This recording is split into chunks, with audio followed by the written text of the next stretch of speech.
Recently, I did DMT. While the experience itself was, for lack of better word, uh, not as exciting as I thought, I guess. In a lot of ways, it wasn't exciting because I was still processing through some of my past memories. And that has been a real challenge in my life more recently because there have been few things which were bubbling up throughout my past experiences. And I believe at some point it's more about surrendering than anything else. And surrendering itself is such a interesting conversation because what exactly surrender mean? I'm still a bit perplexed with what surrender actually mean. Does it mean just let go of everything? And if that is true, then it's difficult to do so for sure because we attach ourselves to these stories in our head, and it's difficult to let go of those stories. Some because those stories become part of our identity, other because those stories sort of keep us in check, meaning those are the life lessons, so to speak. And letting go of all of those seems a bit painful because that's exactly what dying would mean, I guess. And I guess that's why I haven't been having profound experiences because I'm still latching on to a part of me. And in a lot of ways, I'm attaching myself to the things I've done, things I've said, the connections and the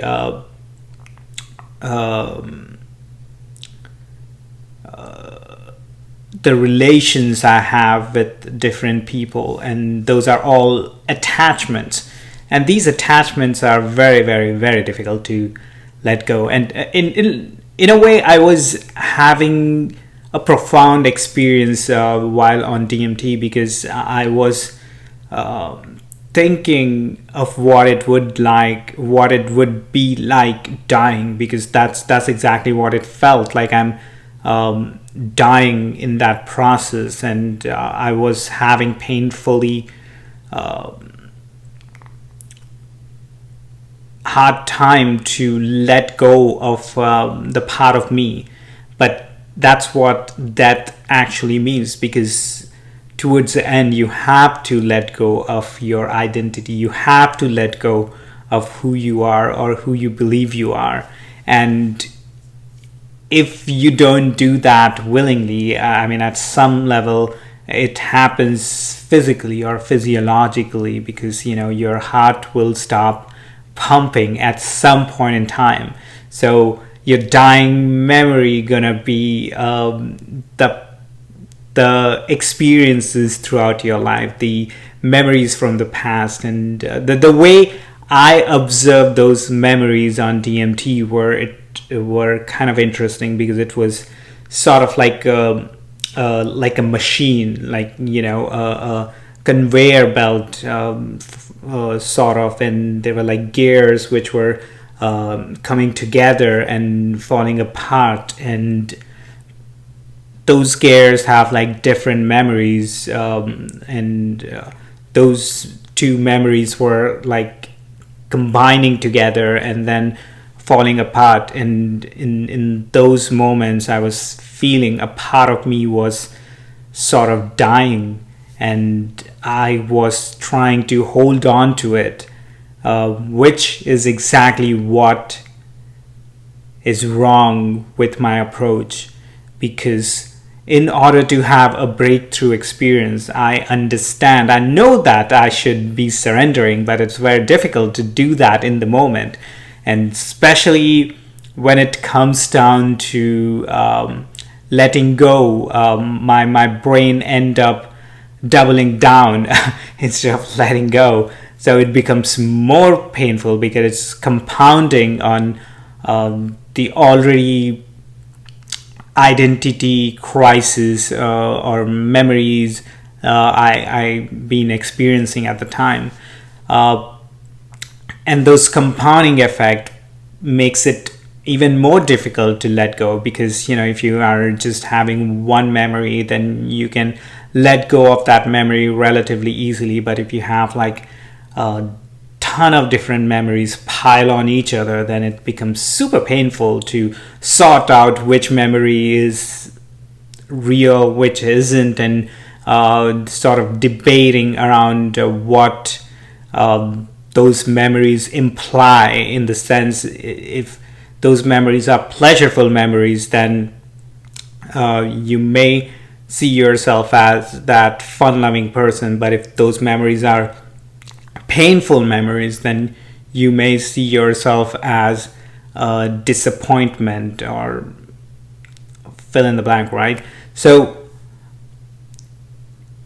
mindset and attitude definitely plays a major role, but at the same time, at least for me, it becomes a bit difficult when my memories sort of pile up on each other.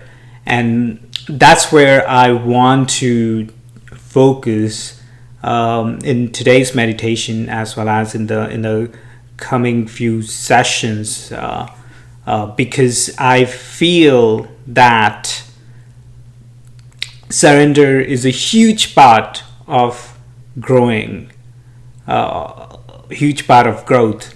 Because unless you surrender to the opportunities in front of you, unless you surrender to the past, it's very difficult to break through and look forward.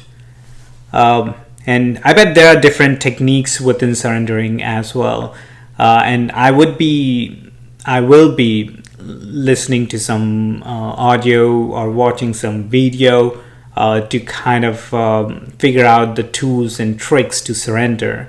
And I dislike the idea that I'm latched onto this ego self, especially knowing that my ego is nothing in the grand scheme of the universe. I understand the work, the reasons for ego. At least from my standpoint, it is to give this narration to myself. It's give this identity to myself, so that I can be functional in my day-to-day life, and I can set my boundaries. I can define what I could do, and in a lot of ways that is also a disadvantage, because people who tend to let go of their ego, they are more open to the life, I believe, because they have the capacity to maybe make fun of themselves, or make fool of themselves, or don't even care what anyone else think of them. And that's a good attribute in certain circumstances, for sure. And that's come down to letting go of that ego. Or it could be other way around too. It could be narcissistic personality as well, who could just stop giving crap about the world and just are self-centered.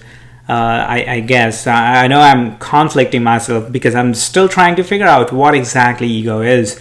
I was contemplating about this earlier today, because I feel that ego is a part of consciousness. Consciousness, if you think about it, is this common element between all beings, or at least that's how we perceive it is. In other way, you can think that it's life force, but every individual being have their own level of consciousness as well, and that probably is determined by the size of the brain and the functionalities of the brain. If a being has very limited brain size and brain functionalities, then they are programmed by default to only do a set of actions. For instance, honeybees, they have smaller brains, and with those and with their small brains, they do a do have a pattern within their life. I don't know if any of the honeybees contemplate the existence of life. I doubt it, but I don't know. No one does for sure.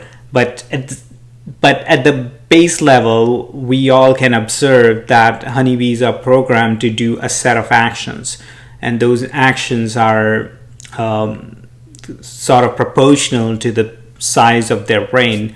And likewise, other species have different set of complex actions. I'm not saying honeybees don't do or don't perform complex actions. They actually are very smart beings.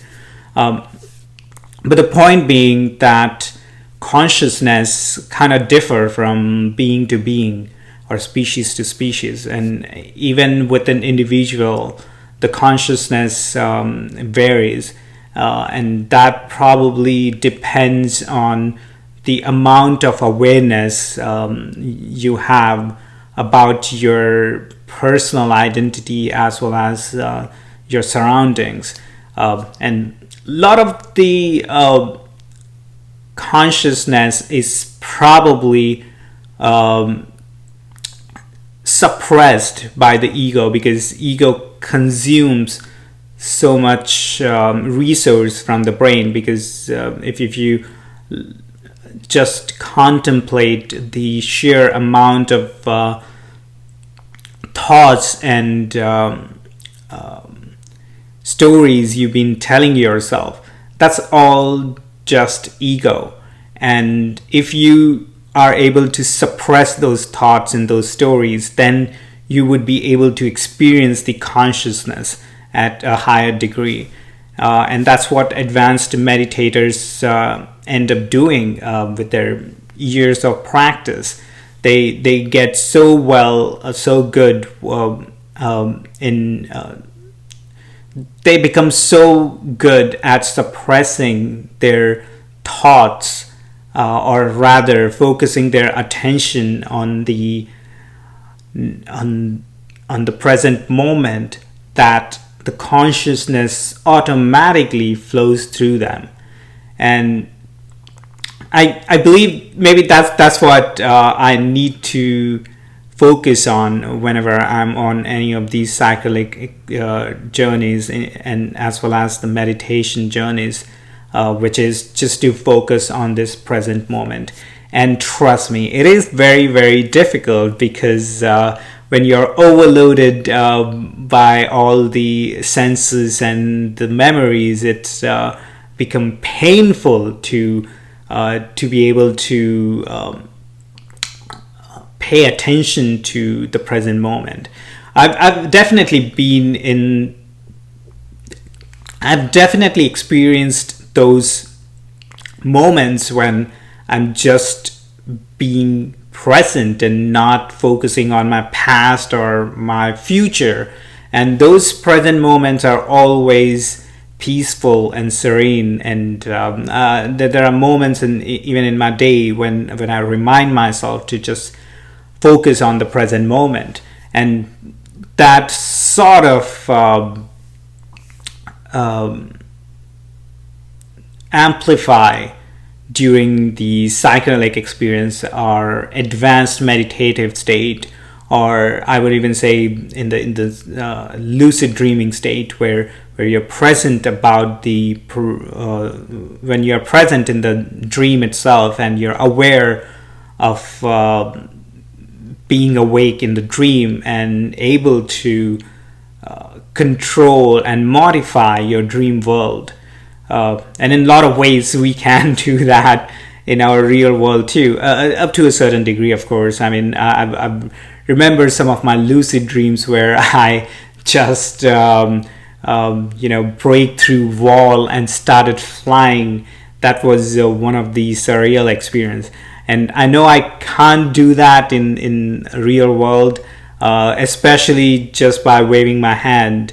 But I do have option to change the reality, to modify the reality, using my body and using my thoughts and using my words.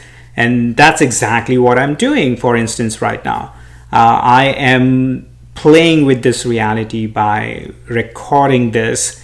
And once I upload that, that becomes a part of the reality, and that wouldn't have existed if I hadn't played with reality. And in dream world, you have access to more tools, I guess, because everything is lucid, so you can do whatever you want. And the same is true, sort of, in the visualization world, or because you can just close your eyes and imagine anything or anyone or be anywhere you want, and you can do that just by your sheer imagination. And even though it's not real, it's still real because you can experience that reality to a certain degree. Then it comes back to the same topic, like the surrender, like when you're overwhelmed with so many different senses and sensations, then how to actively surrender.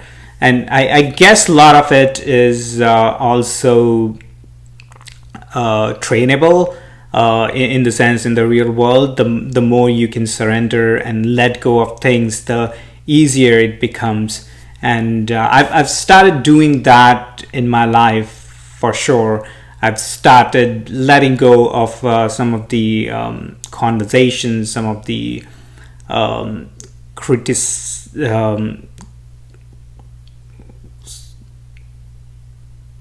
some of the past memories, some of the opportunities, some of the expectations, and all of those letting go kind of sort of like lift me up, because I'm relieved. I don't have any expectation or any responsibility or any burden to carry, because I have simply let go of that. And that's one thing I'm gonna be practicing in today's meditation session as well, where I'll be actively letting go of things and bringing back my focus on my breath, which is what the essence of Vipassana technique is. Because once you start observing your natural flow of breath, you would start observing the sensations around your breath as well.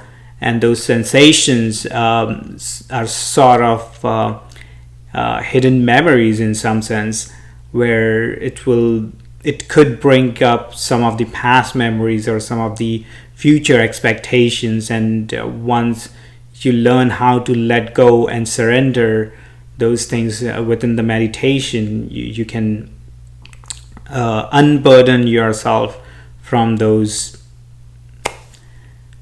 past and future sensations.